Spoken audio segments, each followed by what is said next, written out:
হাসপাতালের ওয়ার্ড মাস্টারের রুমে অভিযান চালিয়েছেন বৈষম্য বিরোধী ছাত্ররা। এ সময় রুম থেকে মদের বোতল, পুলিশের সিল সহ ৫ জনকে হাতে ধরেছেন শিক্ষার্থীরা। পরে তাদেরকে আনসারের কাছে সোপর্দ করা হয়।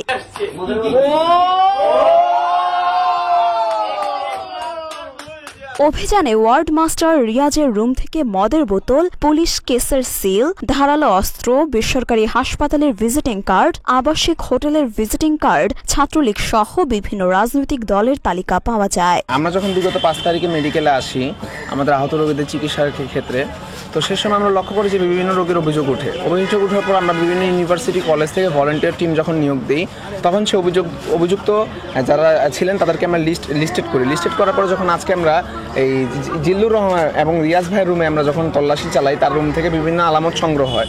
তারা যে পূর্ববর্তী সরকারের সাথে জড়িত ছিল এটা সম্পূর্ণ আলামত আমরা তাদের রুম থেকে জব্দ করি এবং তাদের থেকে আমরা জানতে পারি যে এইখানে মেডিকেলে আরও ঊর্ধ্বতন অনেক কর্মকর্তা জড়িত আছে, যাদের মধ্যে কিছু নাম আমরা পেয়েছি এবং আমরা সামনে আমাদের শিক্ষার্থীরা তদন্ত চালাবে। আমাদের মূল উদ্দেশ্য হলো যে বাংলাদেশের কোথাও বিন্দু পরিমাণ দুর্নীতি থাকবে না।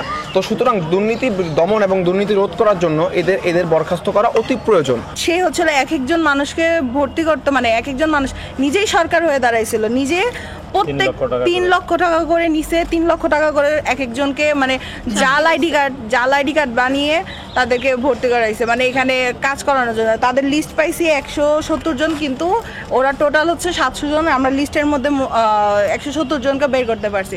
তারা নাকি স্পেশালিতে কাজ করতেছে। তাদের হচ্ছিল বেতন দেয় কে, তারা বেতনটা পায় কোথা থেকে, এটা হচ্ছিল আমাদের জানার এখন মূল উদ্দেশ্য। আমরা এখন এটা ব্যয় করবো। ধরার পরে আপনারা এখন কি চান? আমি তাদের পদত্যাগ চাই ভাই, এখানে রাখতে চাই না, উনি থাকবে না, বরখাস্ত চাই। আরেক ওয়ার্ড মাস্টার জিল্লুর রহমানের বিরুদ্ধে মোটা অঙ্কের টাকার বিনিময়ে হাসপাতালে কাজ পাইয়ে দেওয়ার অভিযোগ উঠেছে। অভিযান সংশ্লিষ্ট শিক্ষার্থীরা পরিচালকের কাছে অভিযোগের সঠিক তদন্ত এবং জড়িতদের বরখাস্ত সহ আইনগত ব্যবস্থা নেওয়ার দাবি জানান। হাসপাতাল পরিচালক পরে শিক্ষার্থীদের সাথে বৈঠক করেন এবং তাদের বিরুদ্ধে নিয়ম অনুযায়ী ব্যবস্থা নেওয়ারও আশ্বাস দেন। মরিয়ম মিম,